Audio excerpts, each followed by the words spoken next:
On behalf of the World Affairs Council, I am Mike Myatt, your moderator. It is now my pleasure to introduce today's distinguished guest. Admiral Robert F. Willard is the commander of the U.S. Pacific Command. Admiral Willard reports directly to the Secretary of Defense. He's here to discuss security opportunities and challenges in the Asia-Pacific. Ladies and gentlemen, please join me in welcoming Admiral Robert F. Willard.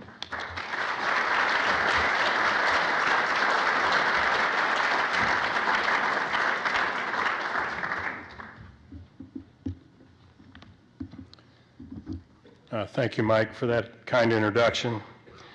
For those of you that are here today that don't know Major General Mike Myatt, he's a true American hero. He led the 1st Marine Division in liberating Kuwait City in Operation Desert Storm. I'd like to especially recognize Secretary of State George Shultz, who's here today. As many of you know, Secretary Shultz was instrumental in negotiating an agreed status between the United States, China, and Taiwan.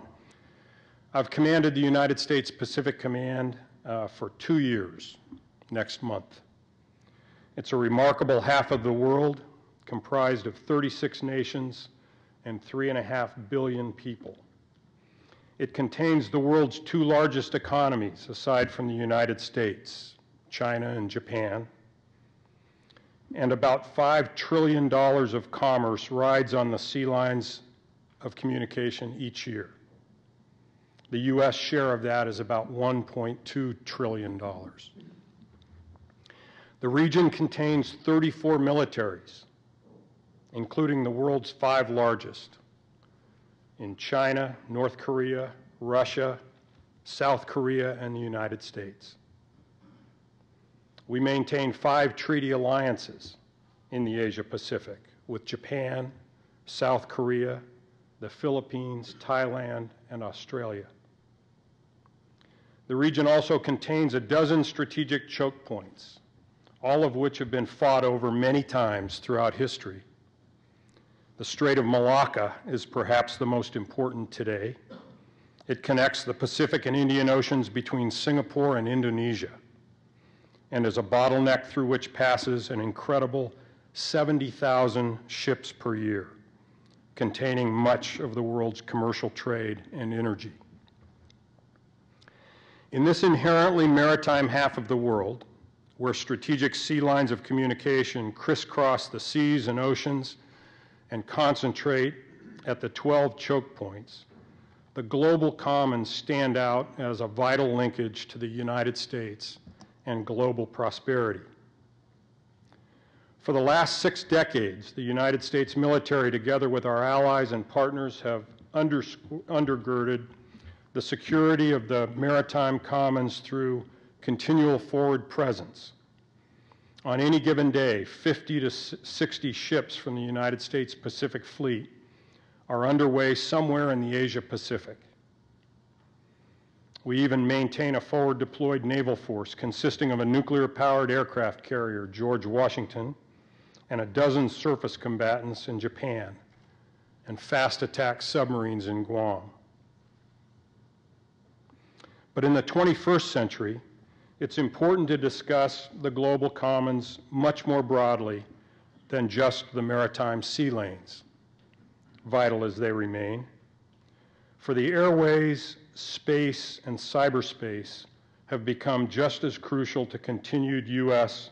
and regional economic prosperity.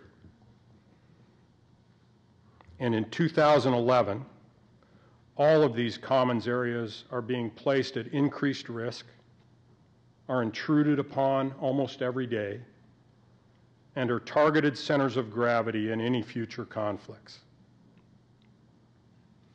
Secretary of Defense Leon Panetta recently said, security priorities in Asia include protecting United States territory, citizens, and allies, deterring aggression, and to maintain regional stability, and maintaining free and open access to the maritime, airspace, and cyber domains. The Secretary was summarizing United States Pacific Command's mission.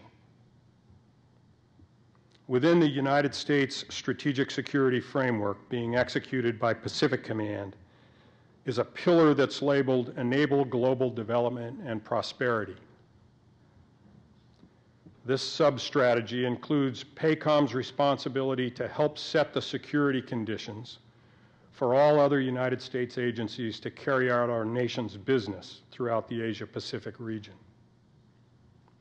Additionally, it includes our security contribution to enable our allies and partners to carry out their transactions with the United States and with one another. Protection of the global commons, creating the conditions for assured access and continuous security in the maritime, airspace, and cyber domains is the single most important line of operation for Pacific Command in the execution of this sub-strategy. Consider the challenges. In the maritime domain, piracy, contested sea space, and claims that can lead to conflict, especially in the South China Sea.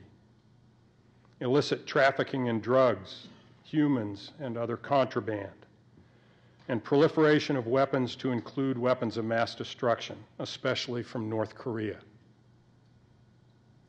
Disputes over airspace and the air lanes we rely on for our commercial transportation.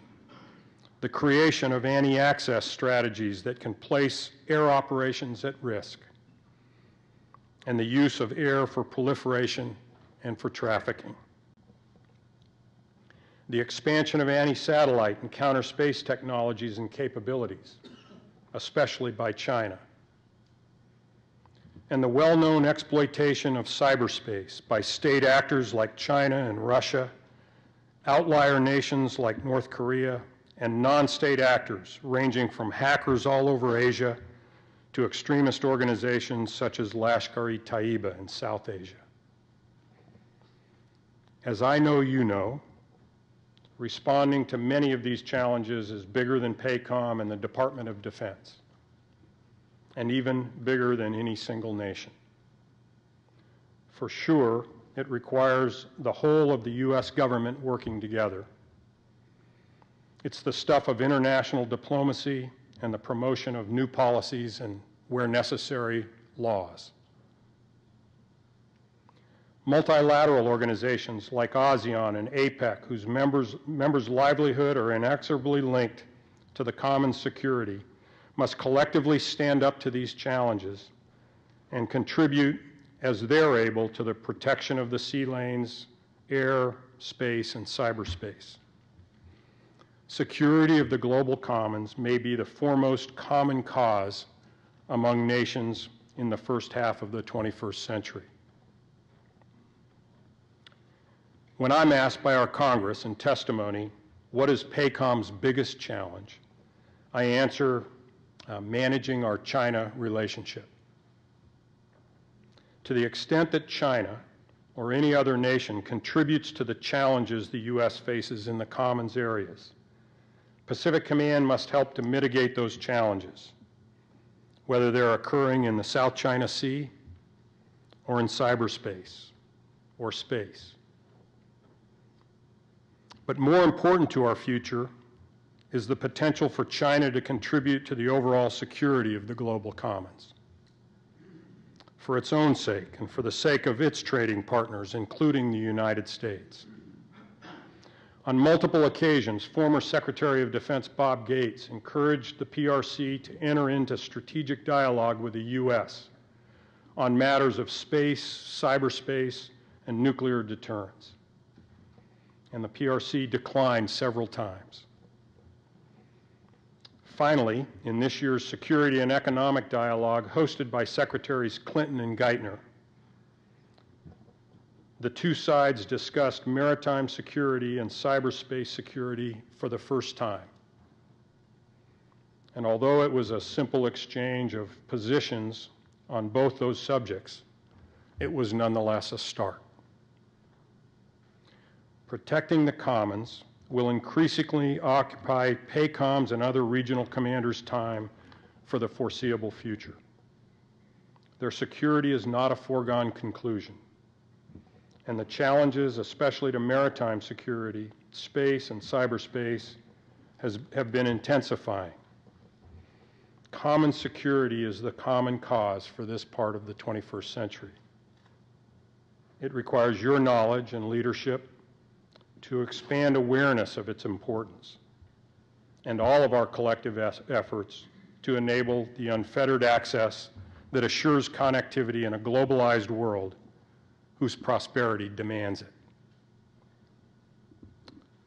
Thank you. Very much looking forward to a discussion and your questions that follow.